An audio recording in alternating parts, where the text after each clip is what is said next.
Israel பிரதமர் Benjamin Netanyahu கொல்லப்பட்டாரா?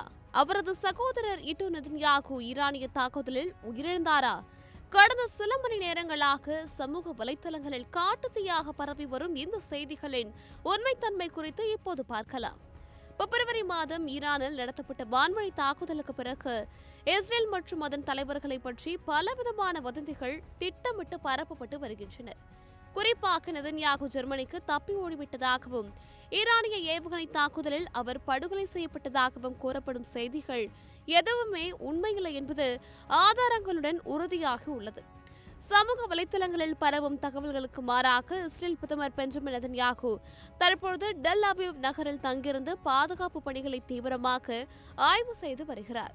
அண்மையில் அவர் அஸ்டோட் துறைமுகத்திற்கு நேரில் சென்று ஆபரேஷன் ரோரிங் லயன் என்ற ராணுவ நடவடிக்கைக்கு நடுவே இஸ்ரேலின் கடல்வழி வர்த்தகம் எவ்வாறு நடைபெறுகிறது என்பதை ஆய்வு செய்தார்.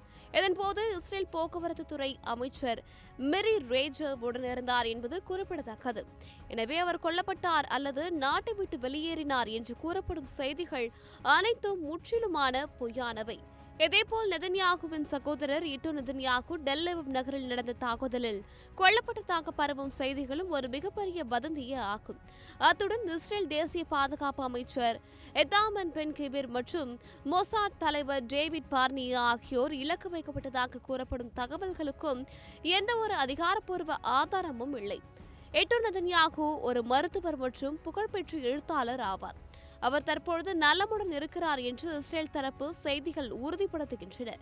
மத்திய கிழக்கில் போர் பதற்றம் உச்சகட்டத்தை எட்டியுள்ள இந்த சூழ்நிலைகள் இதுபோன்ற போலி செய்திகள் மக்களிடையே தேவையற்ற குழப்பத்தை ஏற்படுத்த பயன்படுத்தப்படுகின்றன.